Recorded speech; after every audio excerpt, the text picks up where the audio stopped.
Welcome to Soundbreaker. On today's episode, we're talking to Janishia Jones, who is a groundbreaker in the music industry. Thanks for joining us. And for our listeners who might not be familiar with you, could you please introduce yourself and tell us just a little bit about what you do before we get into it? Sure. Well, first of all, thanks, Bob, for having me on the show. It's an honor to be here.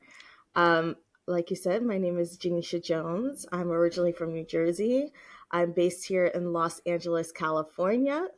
I've my start in the music industry is as a classically trained pianist, violinist, and opera singer.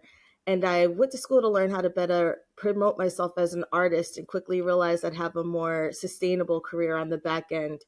For the last 15 years, I've had the honor of advocating for music creators on the publishing side of the industry, working for some of the most successful music companies in the world.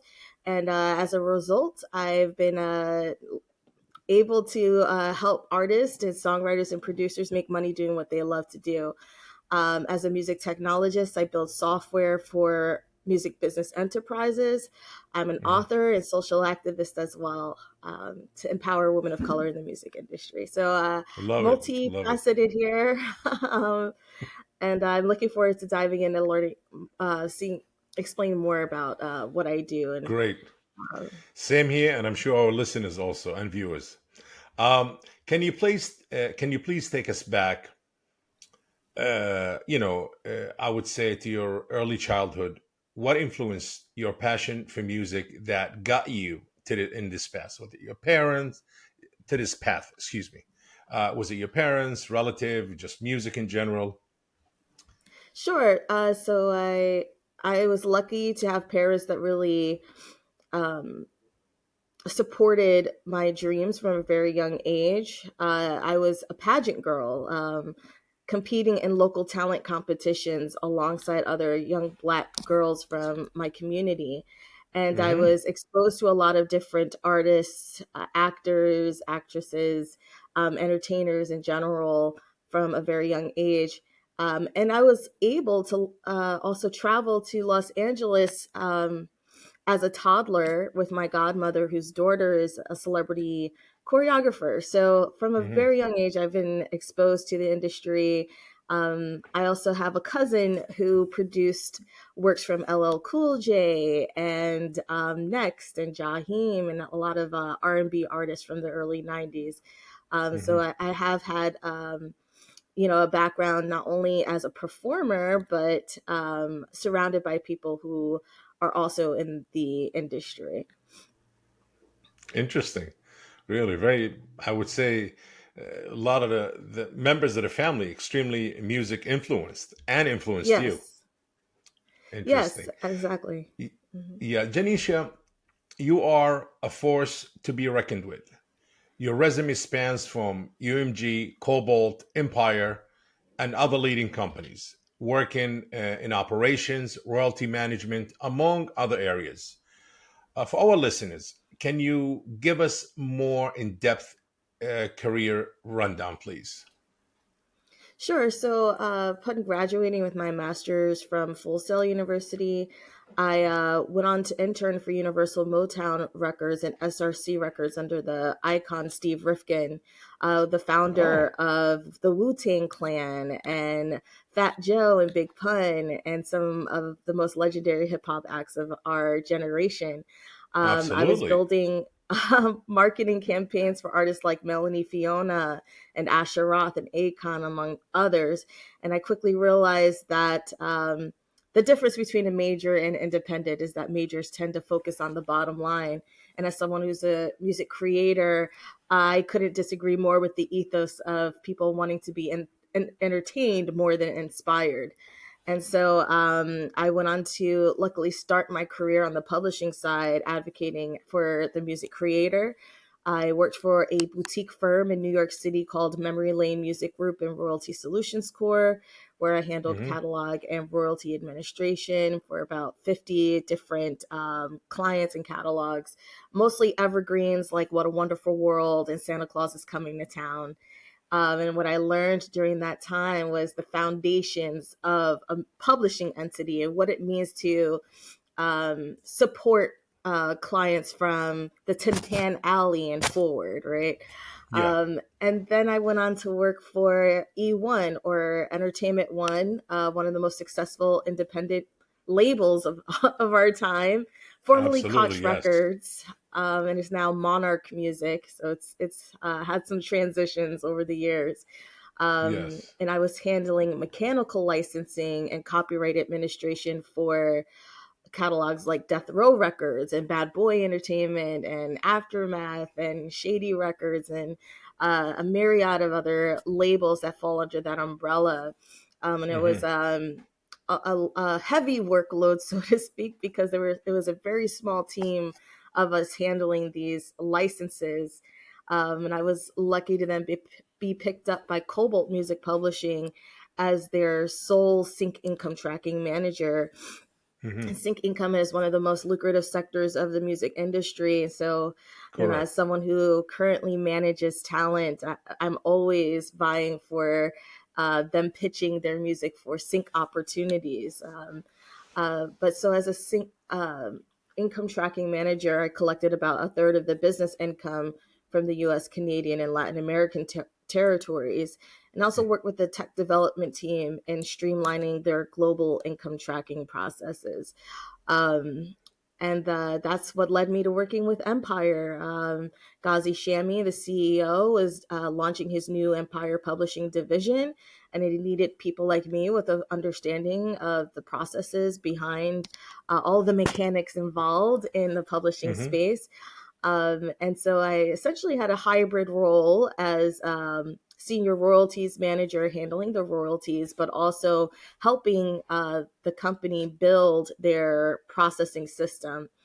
I was then promoted to director of systems integration and operations after developing a proprietary royalties system that increased their revenue 700% within the first year.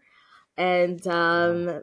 was able to leverage what I had brought to the table alongside agreements modules and financial analysis dashboards and client portals to then become a consultant for them. So I started my own tech consultancy called Encore Music Tech Solutions as a way to empower myself as a business owner and to work with a budding music publishing company and building their software. So that is my So you're rundown. consulting. Yes, very impressive.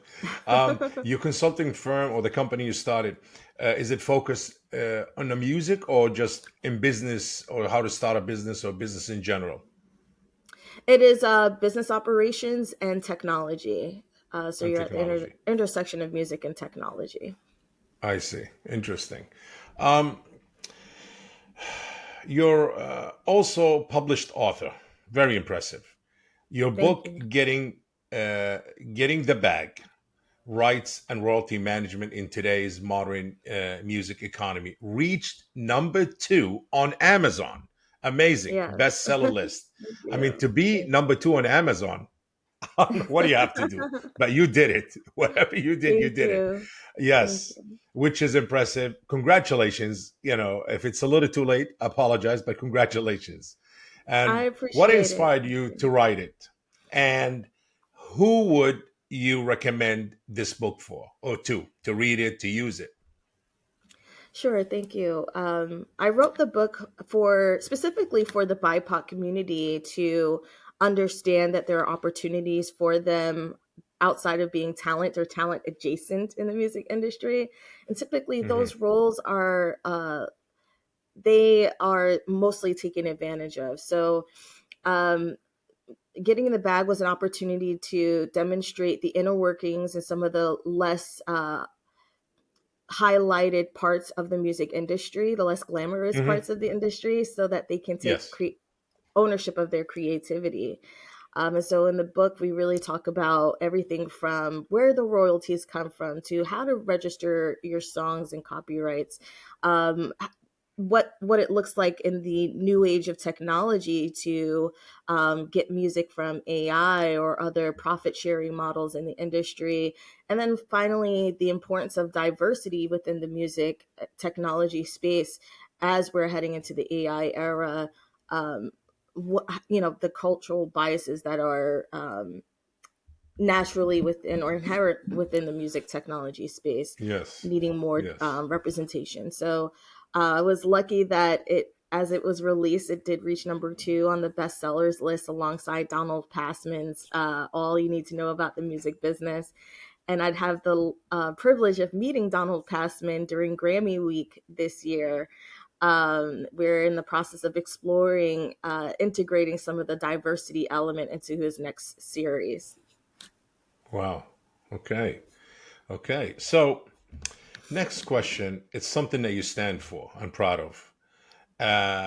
Diversity, equity, uh, and and inclusion. Mm, So, are critical themes in your work, notably through your global study, a seat at the mm. table that you've done. From your own experience, can you enlighten us on some of the biggest issues our industry faces around DEI?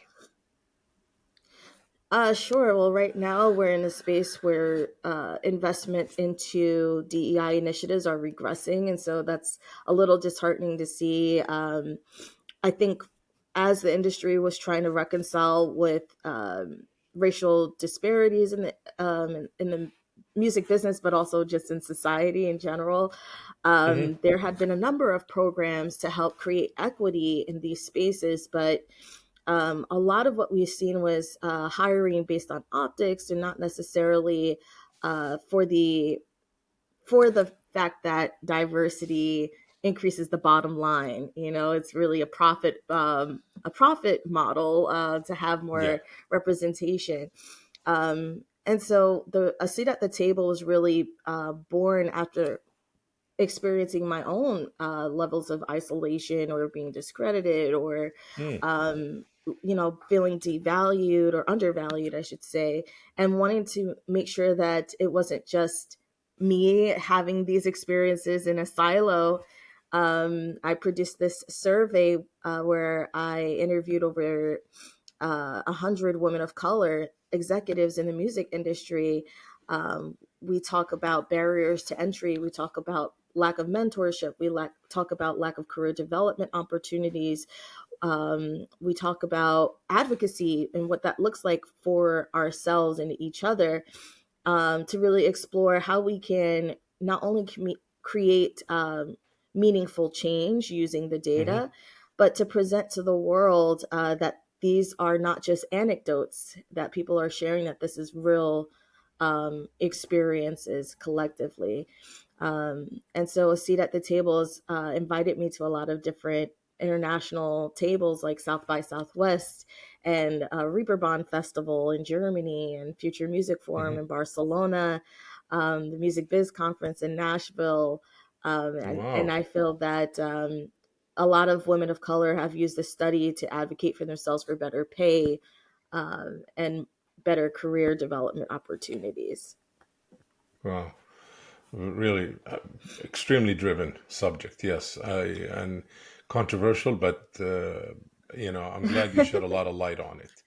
Thank you. Thank So you. Saucy Records, your latest venture, is a platform focusing on diverse female talent, which is Mhm. so exciting.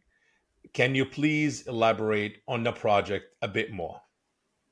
Sure. So when I was graduating with my master's program in entertainment business, I actually graduated with an entire business plan. And the Yeah. idea was that I would launch an artist services platform called Broken Records, one of the first of its kind at the time, where artists could implement services based on their budget and their needs. Hmm. However, my first lesson in that regard was that artists were not yet investing in themselves the way that they are now. And so Uh here we huh. are, 14 years later, I'm revamping this artist services platform centered around providing opportunities and safe spaces for women of color, Hmm. artists, as well as executives. We're building a technology called Harmony that is essentially a SaaS platform for managers, labels, and executives to manage their clients, their assets, and their ongoing projects. And Hmm. what's unique about our platform is that artists can implement those services based on their budget and needs, and and they're automatically matched to the vendor or the service provider based on those requirements. And so they have access to a qualified, vetted team of Yes. professionals in that regard. Huh, interesting. Wow.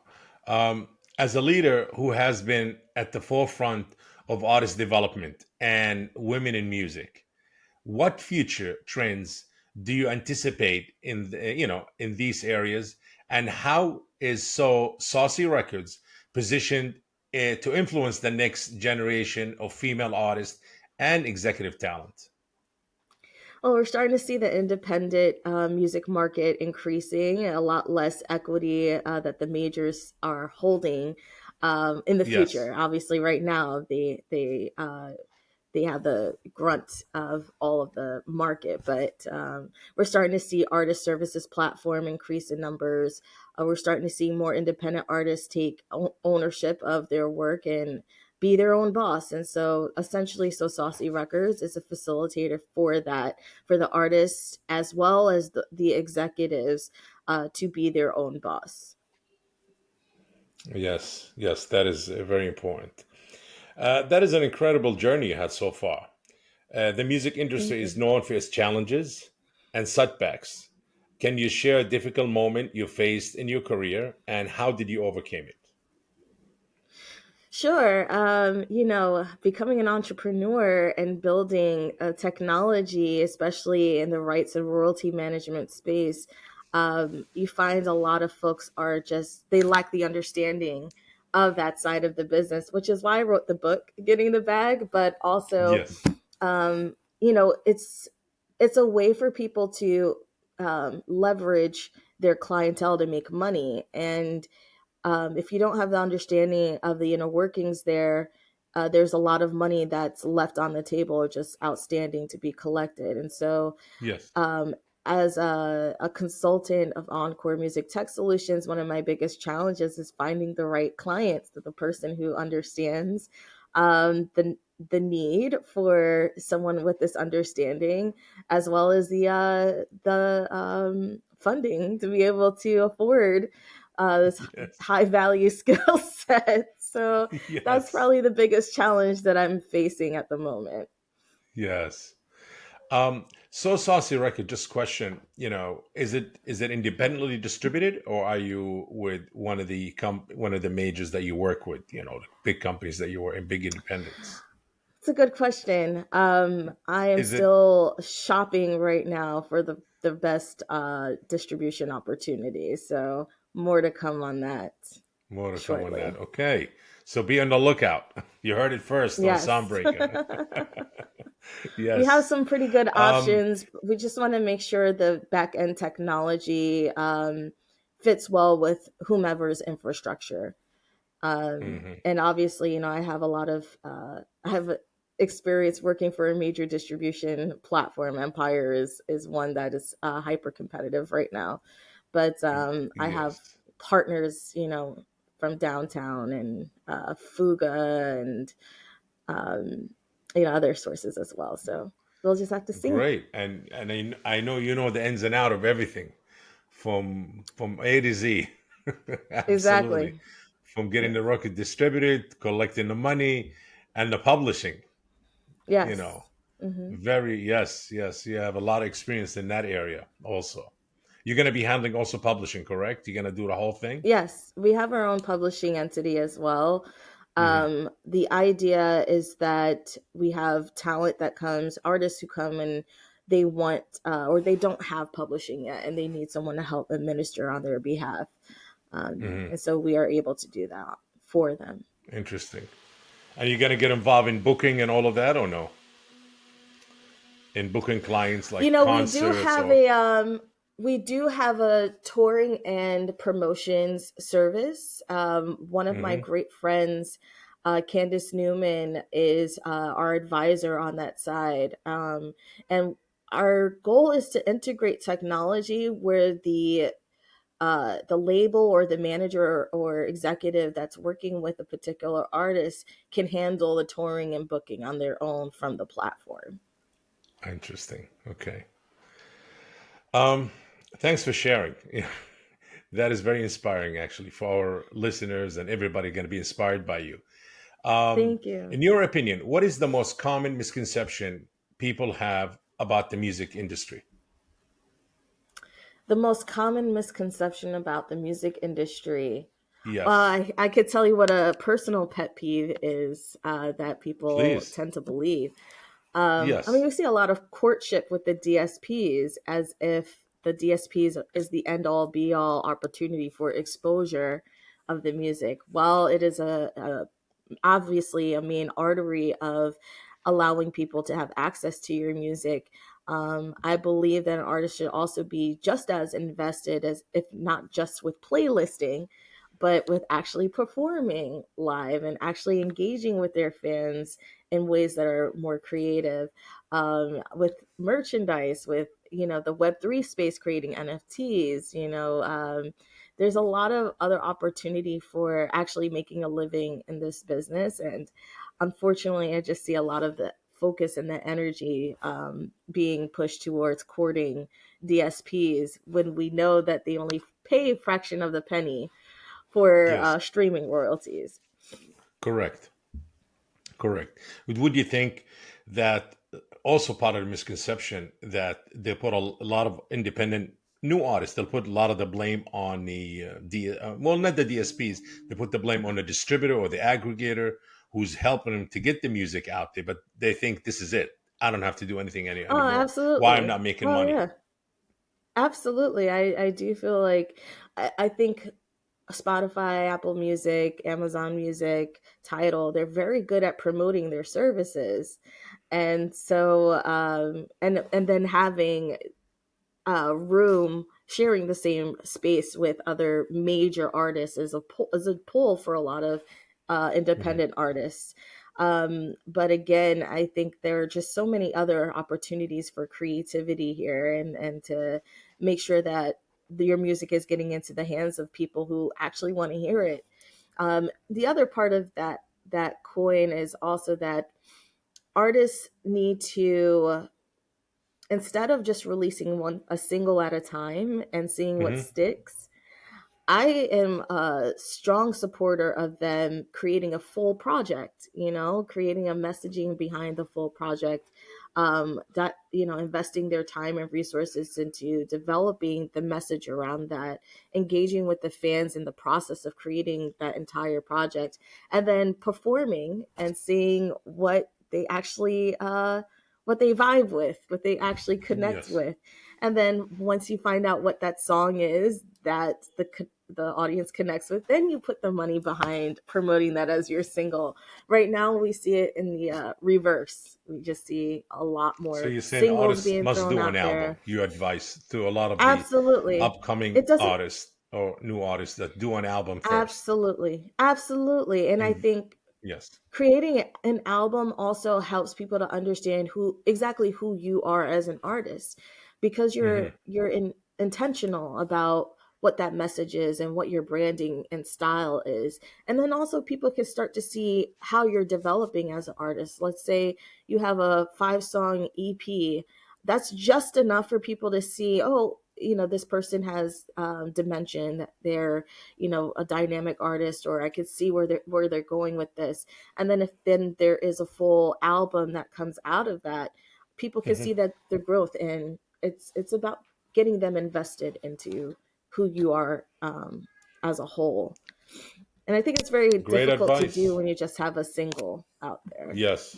Plus, Yes. it's a waste of money. I think, you're in the Absolutely. studio. You're having to pay your engineers, your songwriters, your collaborators, your videographer, your photographer, for promoting just one single. Why not, Do the whole invest, thing. yeah, in the entire project? Absolutely. Great advice. I appreciate it. Great. Um, and I'm sure our listeners will definitely find it very helpful. As you know, I hope so. collaboration is often. I'm sorry, say that again? I said I hope so. Yes, they I hope they will. do, Yes, because they that is will. a pet peeve of mine. That's Yes. something that's really frustrating. Anyway. As you know, collaboration is often a key element in the music world. Could you share a memorable collaboration story or someone you've worked with who left an impact on you? Absolutely. Well, right now I'm collaborating with an engineer who is Frank Zappa's brother-in-law, and who Mm, also developed the file sharing network Kazaa from the early 2000s. So having mhm, a veteran engineer, someone who's developed and sold a number of tech platforms, and who has extensive background with working with legends in the music industry. It mhm, has been an amazing collaborative opportunity for me, alongside Alicia Outridge, who is my current chief technology officer and tech advisor. mm. Alicia was the former CTO of TuneCore, and so to have Wow. someone else on the team who has a wealth of knowledge and experience, I feel like I've got a dream team right now, and we're Yes, you just do. chugging away. Yes, yes, absolutely. This is Mhm. impressive. I don't know if I should ask this. Who's backing you up? Or you backing the whole thing yourself? Well, I am Self-funded? bootstrapping it. I am bootstrapping it at the moment, but the thought is I could possibly go for VC right now. The idea for me is that I want to build the technology first, because that is my strength, and I want to make sure Yes. that I can maintain equity in the Hmm. technology. Other facets of marketing the label and artist support, things of that, I think that nature is something I would more likely acquire capital for. But the technology aspect of it is something I hold a little closer to the chest. Great. I mean, that leads to my next question, which you probably answered part of it already. Technology has significantly changed the music landscape. How have advancement in technology influenced your work and the music industry as a whole? I mean, in general, whenever we see advancements in technology, it becomes a culture shift.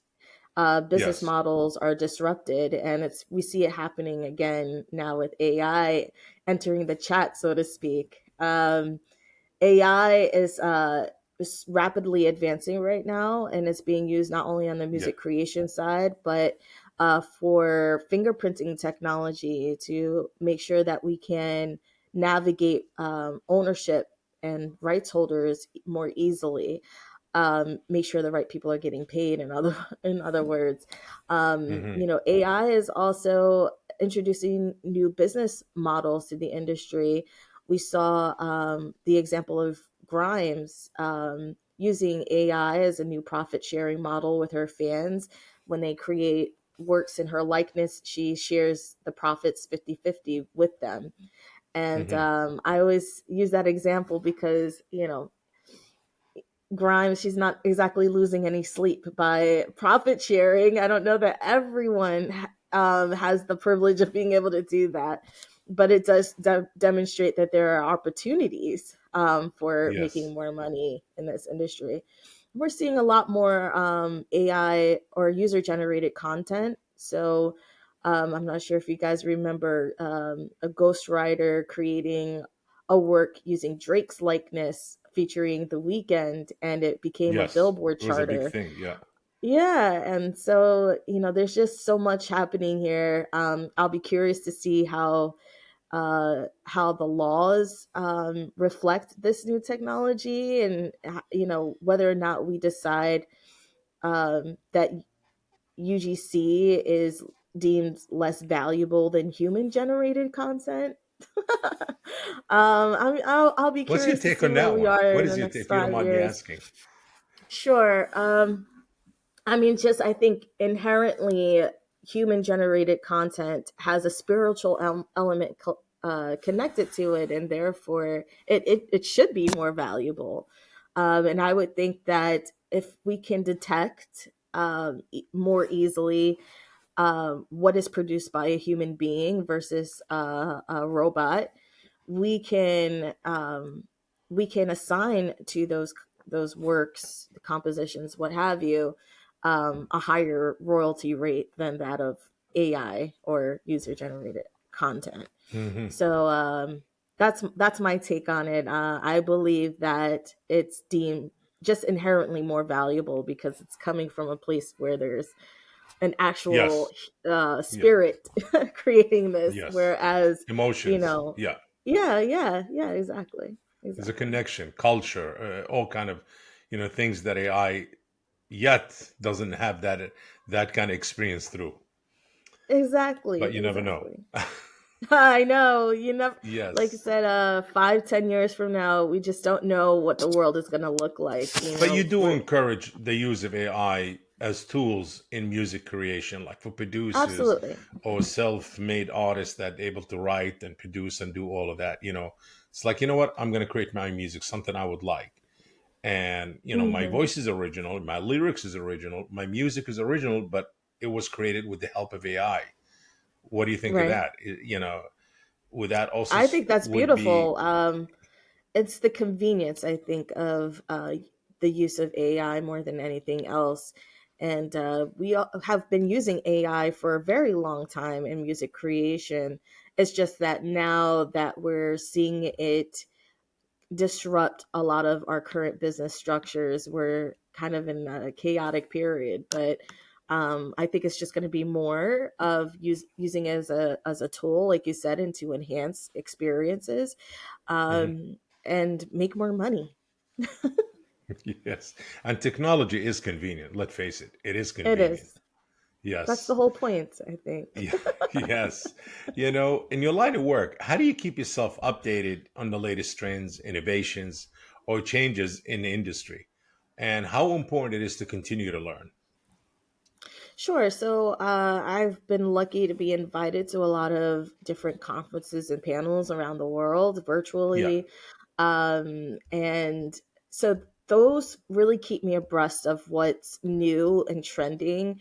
It keeps my ear to the ground, so to speak, because you have people from all over the world at various stages of their careers from different backgrounds and sectors of the industry. So I always have a wealth of knowledge just from interacting with different people. And obviously, I'm a subscriber to the major publications, Billboard, Variety. Social media obviously is a huge platform for current news and Yes. events. But I will say, having been to these conferences, my eyes have been open to a lot of things that I didn't necessarily have access to prior Hmm. to having those invitations. Great. Well, I have to tell you, I mean, since the beginning of this interview, you're full of inspirations and advice and amazing. A lot of our Thanks. listeners, especially our female listeners, gonna be even Yeah. more inspired. It's like, wow, we want to take the same path. There is hope for us, you know, and we could, if she done it, we could do it. What's your advice to a lot of our inspired listeners and also our female listeners and viewers? What to avoid, not to avoid, because as you know, this business is full of gatekeeping. Right. And I don't know Absolutely. why, but I noticed this in the music business that I've been in it for a long time and I've seen it myself, experienced it myself. Yes. And how to kind of how to overcome that, how to avoid these things, Hmm. and also what to Hmm. look for, what not to look for, and just Sure. Well, um, I believe that it starts with really, first of all, believing in yourself. This industry in particular is big on tenacity, what you can start on your own. So I believe that if you're someone who is interested in being a manager, it's not it. It's probably more worth your while to just start doing it and learn along the way. Obviously, getting a mentor would help, having someone who has the experience, kind of give you some pointers on strategy, or saying your name in rooms where you may not be or have access to at the time. But I'm a strong believer in being a self-starter, initiating your own projects and learning as you go, yes. Are you and advertising your new mentoring service, Janisha Music Mentoring Service? is, well, it, is that we what didn't you're doing? talk about this. We didn't talk about this, but as a result of producing my research study, I started a nonprofit organization called Juke Joint Foundation. Uh-huh. It's a community of women of color music business executives and those aspiring to be industry executives. We do have a mentorship platform Wow. for students as well as executives who are looking to connect with one another. Juke Joint is it's a nonprofit, like I mentioned. We provide funding for scholarships, business grants, and access to music biz related events. So you can find Wow. more about So that you heard it on first. jukejointfoundation.org. Please repeat it one more time. One more time for our listeners. Jukejointfoundation.org That's is it. where you can find more That's it. information. So your advice on the previous question is just do it. And you're gonna fail, but you're gonna learn. That's how you Absolutely. only way to learn. It's called failing forward, you know. Yes. Yes. You don't know until you try, and every day, everything is a lesson, whether it's a failure or it's a success. Yes. And I believe this is a long game. Being in the music industry, it's a journey. It's what Nipsey Hussle would say. It's a marathon, Hmm. not a Yes. sprint. So you are going to fail. You should allow yourself that space and the grace to you know fall on your face a couple of times and get back up using the lessons that you've learned. So failing is learning, actually. Absolutely. Absolutely. Yes. Yes. Great. I'm inspired, actually. I'm very inspired by you. Oh, Really. Amazing. Yes. Yes. thank you so Yes. much. I have so Um, much more to do in this lifetime. I feel like I've done a amazing. lot All in this the energy, last. all this energy, the ideas you have, amazing. I mean, no wonder you were number two on Amazon. Not for nothing. Thank you. Not for nothing. It's definitely well deserved, I would say. Thank Um, you. any projects that you coming up with that you have? Anything new that you would like to mention beside the mentorship uh, Mhm. nonprofit that you mentioned to us? Anything else that you want to advertise for our listeners, viewers, or female inspired viewers, Mhm. and who wants to go on the same path? Anything you want to advertise that you're working on? I mean, sure. So we are working on our third annual A Seat at the Yeah, Table survey. So you can yeah. find that on pubroyaltyqueen.com. Also, again, if you are looking for mentors, you're looking for a safe space, you're looking for resources in the music industry, become a member of Juke Joint Foundation. Again, you Hmm. can find that at jukejointfoundation.org. I'm always open for consulting music creators and publishers on how to make money in the music industry, how to pitch your songs for sync and different opportunities. So, with that, you can find more information at encoremusic.tech. And then finally, the thing that sets my soul on fire is obviously So Saucy Records. If you're an artist, an underrepresented artist, looking for representation, you have a project that you're working on, you need a little bit of support, or if you're a label, manager or executive looking to, offer your services to emerging artists, tap in with us at sosaucyrecords.com. That's it. You heard it. You heard it at Soundbreaker. That's it. You know who to go to. The lady in the house right here. Absolutely. Thank you so Absolutely. much. You know, this has been a great, great interview. I actually truly enjoyed it and inspired by it. And I'm sure our viewers and listeners did. First, I want to thank you for joining us today. And this concludes today's episode of Soundbreaker. Please make sure to follow us on social. Stay tuned for new episode. See you and thank you very much. Thank you so much for having me. If you enjoyed today's episode, make sure to share the Soundbreaker podcast. And if you are joining us on YouTube, please like this video and subscribe to the channel. Until next time.